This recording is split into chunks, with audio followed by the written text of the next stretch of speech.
दर्शक प्रेमी, धर्म प्रेमी, भक्त सज्जनों एवं भक्तिमती माताओं, साहेब जी द्वारा मेरे लिए भी आज्ञा हुई है। आज्ञा पालन हेतु आप लोगों की समक्ष कुछ देर निवेदन प्रस्तुत है।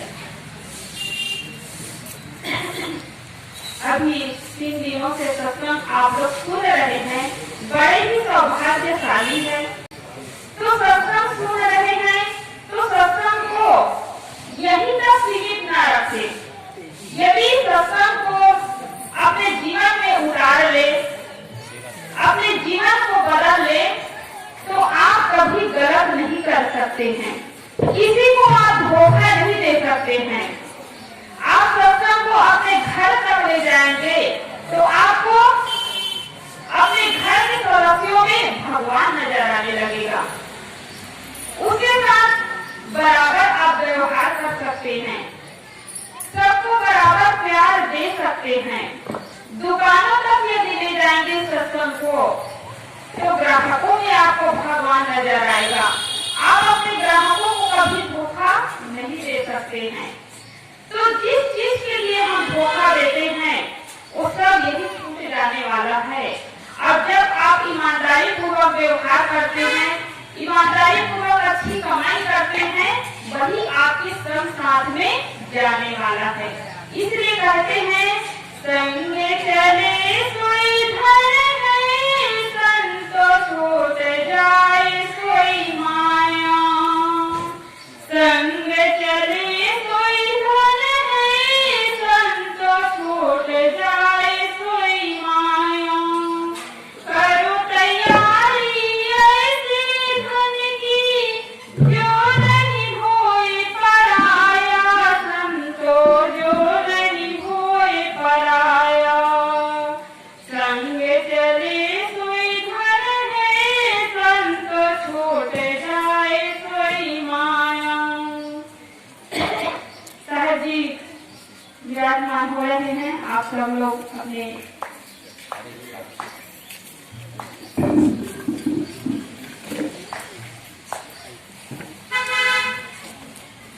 साहेब जी का आगमन हो रहा है। आप लोग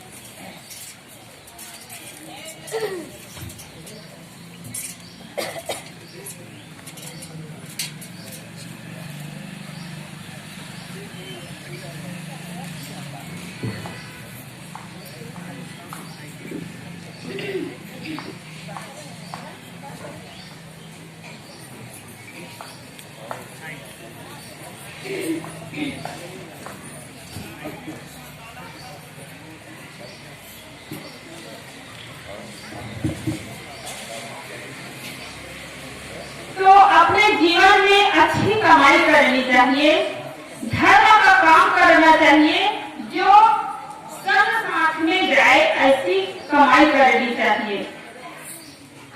धन यही छूट जाएगा, लेकिन धन को अच्छे कामों में लगाते हैं तो वो साथ में जाने वाला है। नहीं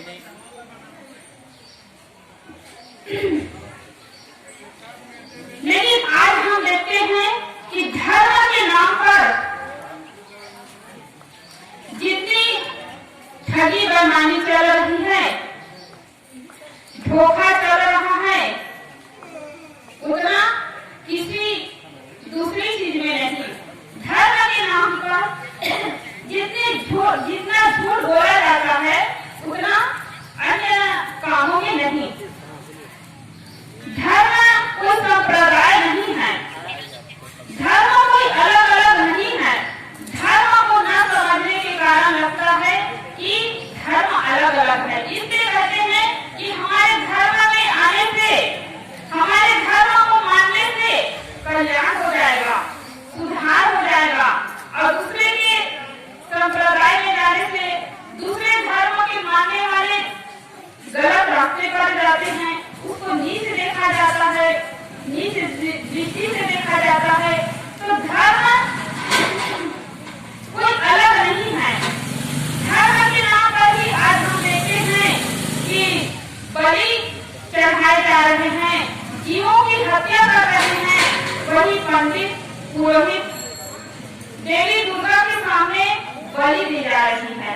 लोग अपने स्वार्थ के लिए जी रहे हैं, जैसा उसका स्वार्थ है है, जैसा उसका मन होता है वैसा काम करता है और भगवान को बदनाम किया जाता है, देवी को बदनाम किया जाता है। देवी तो देने वाले हैं, भगवान तो देने वाले हैं, वो कैसे भिखारी हो सकता है? कोई भीख मांग करके खाएगा उसको भगवान कहा जाता है? वो भिखारी नहीं है, देने वाले हैं। लेकिन इंसान भिखारी है और अपनी इच्छा बुद्धि के लिए वह काम करता है और भगवान को बदनाम किया जाता है। पंडित पुरोहित बलि लिए जाते हैं, बलि के पाठ पढ़ाए जाते हैं, जीवों की हत्या करवाते हैं। तो सदगुरु कवि साहब कहते हैं, धर्म कथे जहाँ जीव बधे हैं, अगर न करे कोई भाई, जो मुद्रा को ब्राह्मण कहिए तो काको कहिए कसाई। यदि जो जीवों की हत्या करने वाले हत्यारे हैं उसको पंडित कहा जाए, उसको ब्राह्मण कहा जाए, तो कसाई किसको कहा जाएगा? धर्म है, सबसे बड़ा धर्म है दया। आपके अंदर यदि दया है, सबके लिए आपके मन में यदि दया है, करुणा है, प्रेम है, शील है, क्षमा है, तो आप धर्मवान हैं, अपने धर्मों को मानने वाले हैं। और दया नहीं है, आपके मन में कसाई है, आपके मन में क्रोध है दूसरों के लिए, तो आप धर्मवान नहीं हो सकते हैं। यदि आप भगवान की पूजा करते हैं और आपके मन में दया नहीं है, तो आप धर्मवान नहीं हैं, धार्मिक नहीं हैं। तो इसलिए भगवान की पूजा भले न करे, आदमी के अंदर में इंसानियत होनी चाहिए और इंसान ही भगवान है। इसलिए कहते हैं कि जो दूसरों के दर्द को समझता है, पराया दर्द को अपनाता है, वही भगवान है। भजन में कहते भी हैं, किसी के काम में जो आए उसे इंसान कहते हैं, पराया दर्द अपनाए उसे भगवान कहते हैं। तो दूसरों के दर्द को समझता है, दुखों को समझता है और साथ देता है, वही भगवान है। और दूसरों को दुख देता है वो शैतान है, वो भगवान नहीं है, वो इंसान नहीं है। तो इंसान का शरीर पाए है, मानव का शरीर पाए हैं, तो इंसानियत होनी चाहिए।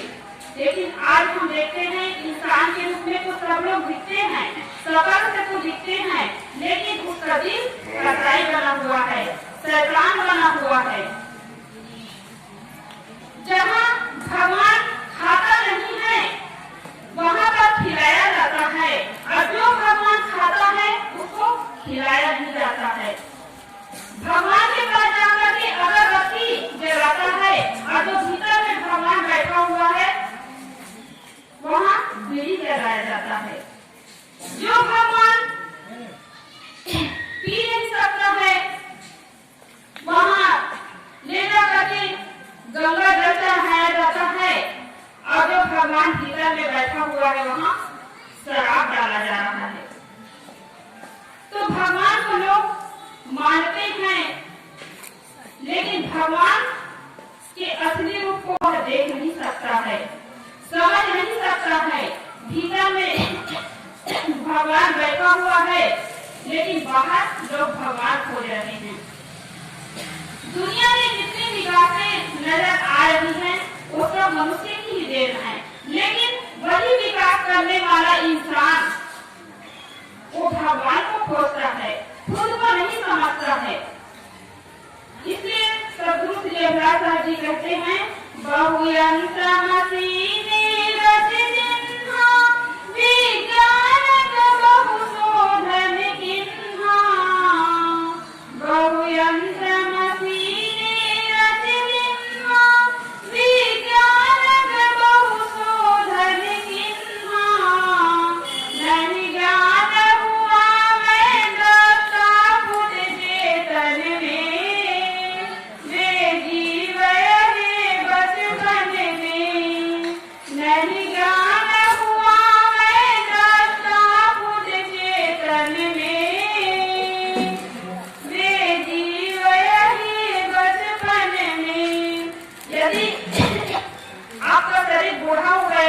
आप बूढ़े हो चुके हैं, लेकिन आप खुद को नहीं समझते हैं तो बचपना ही है।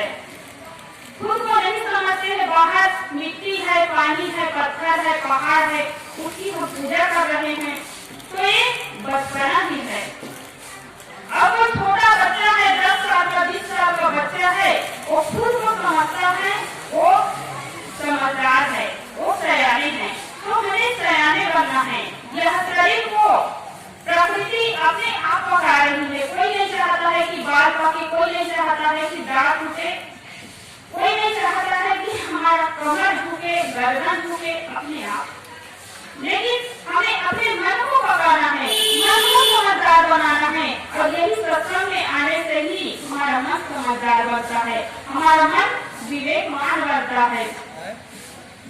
तो विवेक करके जीना है, क्या सत्य है, क्या असत्य है, किसको मानना चाहिए, किसको नहीं मानना चाहिए, कहाँ जाना चाहिए, कहाँ नहीं जाना चाहिए, कैसी वाणी बोलनी चाहिए, कैसी वाणी नहीं बोलनी चाहिए, ये सबका ज्ञान हमें सत्संग में आने से ही मिलता है। और यही सत्संग के लिए लोगों के पास समय नहीं है। वही सोचते हैं लोग कि वो तो कबीर धामा का सत्संग है, हम वहाँ पर क्यों जाएंगे। लेकिन धर्म कहीं अलग नहीं है। व्यवहार तो सबको करना पड़ेगा, सबको मीठी वाणी से बात करने से सुख मिलेगा, मन में शांति मिलेगी, सबको अच्छा लगेगा। तो लोग समझते हैं कि उसके धर्म है, वो धर्म में हम क्यों जाएंगे। तो सत्संग सबको करना चाहिए, सबके लिए जरूरी है। जो भी ईश्वर को आप मानते हैं, मानते रहिए। तो भगवान को लोग मानते तो हैं, लेकिन भगवान जी नहीं मानते हैं। भगवान जी यदि मानते तो आप अपने माता पिता के साथ कभी दुर्व्यवहार नहीं करते। राम भगवान को मानने वाले, कृष्ण भगवान को मानने वाले, शत्रु कबीर साहब को मानने वाले तो बहुत है, लेकिन वही लोग माता पिता के साथ दुर्व्यवहार करते हैं, उसके दिल को दुखाते हैं, सम्मान नहीं करते हैं। आप भगवान की भले पूजा मत करिए, लेकिन माता पिता की सेवा करें, वो उसको अच्छा सम्मान दीजिए, सेवा करिए, उसकी बंदगी करिए, पूजा करिए, गुरुजनों की पूजा करिए। तो ये सबसे बड़े भगवान हैं, और इसकी पूजा करके आप स्वयं भगवान हो सकते हैं। बाहर भगवान की पूजा करके आप कभी भगवान नहीं हो सकते हैं। तो मैं यही चाहूंगी तो सत्संग सबके लिए जरूरी है। आप खुद के जीवन को संवारें, खुद के जीवन को सुंदर बनाएं, अपने परिवार को सुंदर बनाएं, अपने बच्चों को अच्छा बनाएं। तो आपके जीवन से वो सीख सकता है। आपके एक एक क्रियाकलाप को देखेगा तो उसका जीवन भी सुंदर बनेगा, अच्छा बनेगा। एक बूढ़ा व्यक्ति था, वो सत्संग में जाता था, तो आँख से अंधा था, कम दिखाई देता था, कान से भी बहरा था।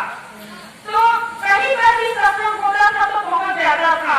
तो एक व्यक्ति चौराहे पर जवान व्यक्ति था, बैठा रहता था, सत्संग में नहीं जाता था।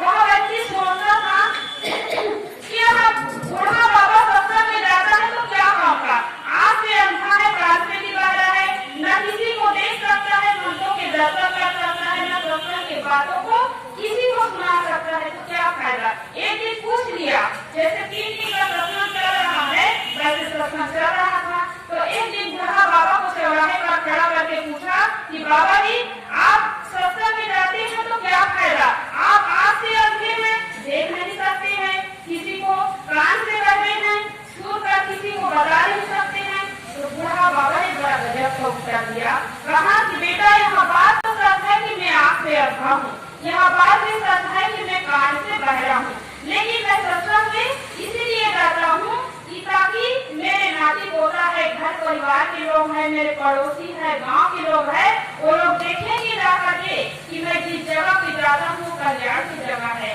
जीवन सुधार की जगह है, मोक्ष की जगह है। और एक न एक दिन चल करके देखेंगे तो उसको भी वो रास्ता मिल जाएगा, उसका भी जीवन सुधर जाएगा। और एक बात है कि आप घर से निकलते हैं तो आपके जो छोटे बच्चे हैं, नाती पोता है या आपके बेटा है, वो भी उंगली पकड़ करके निकलता है, देखता है कि पिताजी बीड़ी पी रहे हैं, पिताजी गोता खा रहे हैं, तो बच्चे के मन में होता है कि जरूर इसमें स्वाद है, इसलिए मुझे नहीं दे रहे, पिताजी अकेले पी रहे, अकेले खा रहे हैं। और बच्चा भी आपके